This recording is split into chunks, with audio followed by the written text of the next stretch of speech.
Hello, and welcome to this 10-minute seminar from the Center for Public Criminology.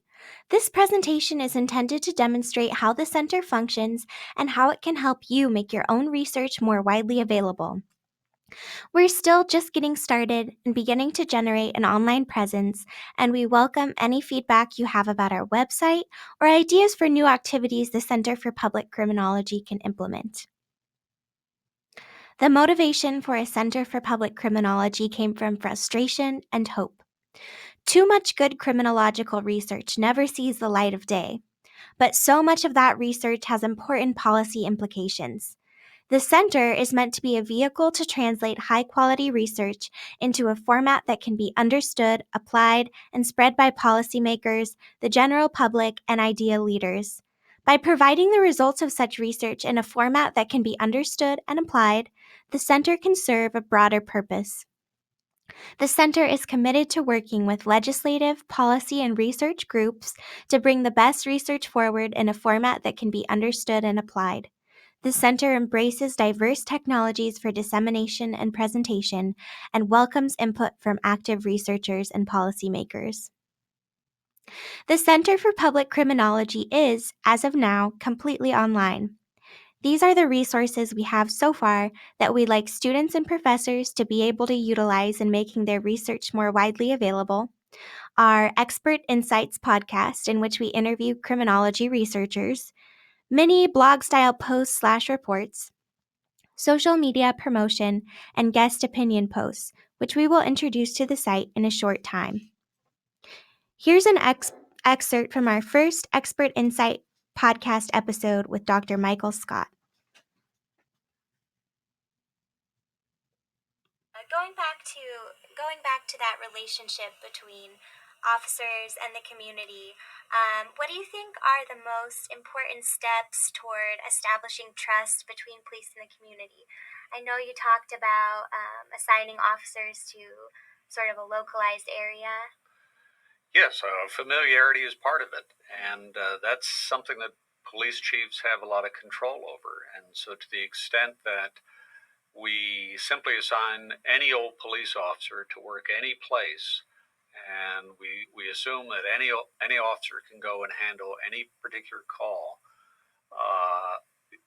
understates the importance of developing that kind of trust and rapport and familiarity.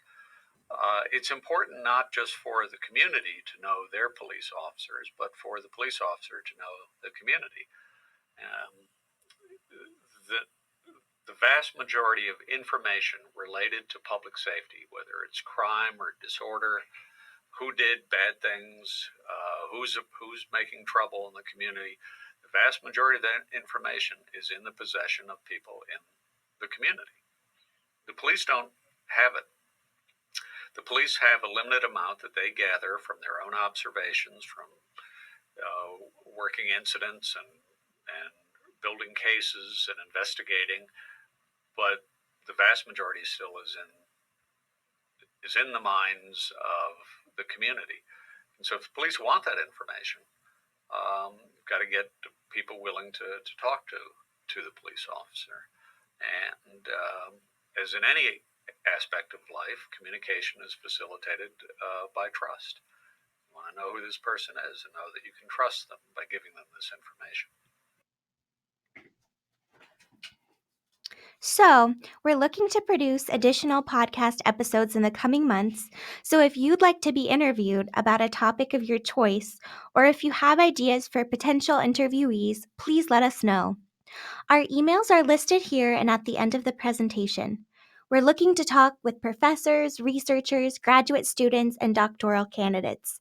So far, we've interviewed only ASU professors, but would be happy to speak with people from other universities and organizations. We've only created one podcast episode so far, but have created several Q&A style posts in which we interview ASU criminology professors.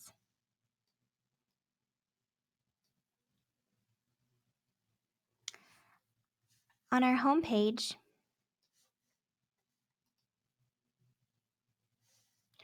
under Center highlights. We include our latest Q&As and carefully researched blog-style posts. One provides details on body camera policies in the 10 largest police departments,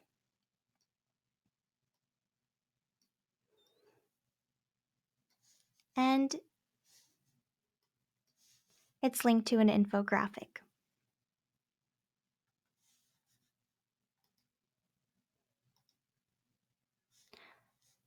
Our other post lists Supreme Court case history that could determine the legality of withholding federal funding for sanctuary cities. Our About and People menu options give a bit more background about who we are and what we do. These are our main goals: to 1, translate research into policy; 2, publicize the results of that translation in multiple forms; and 3, train a new generation of researchers to conduct translational research. In other words, we hope to make our website a go-to source for the latest criminology news, research studies, and journal articles. Under Areas of Interest, we have links to the latest criminology-related news and reports organized by topic.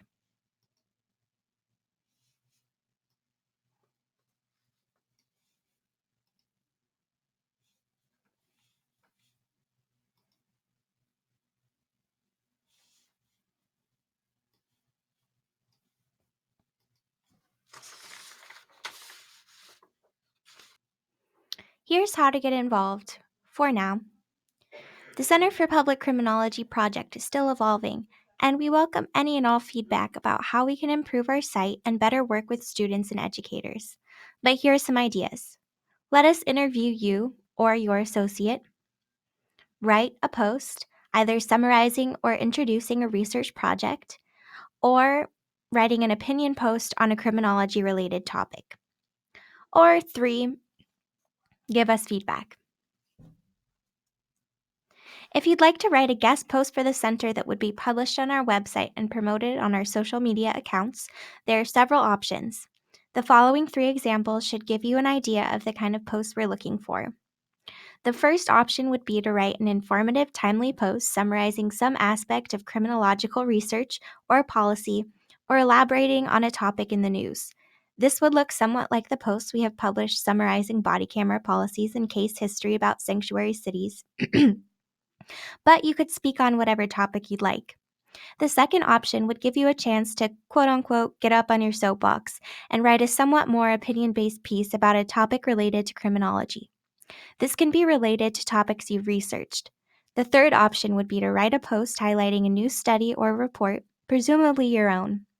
Instead of just linking to the report, you could include a bulleted list of the most important findings, charts and figures, and then a link to the full PDF version. Feel free to combine one or more of these ideas or come up with your own.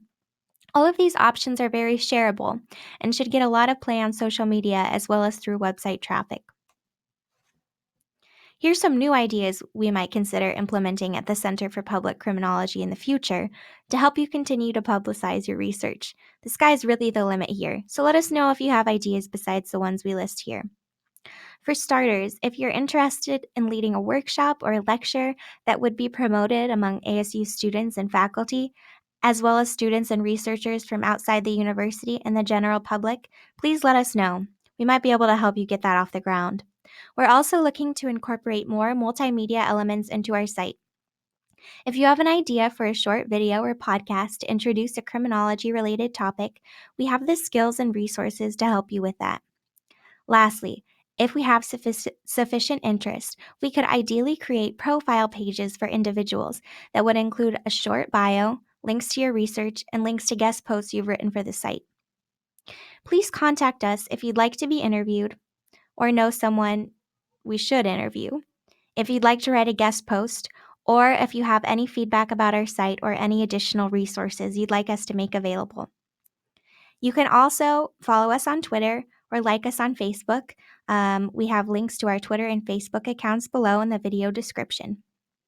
Thanks so much for your time, and we look forward to hearing from you.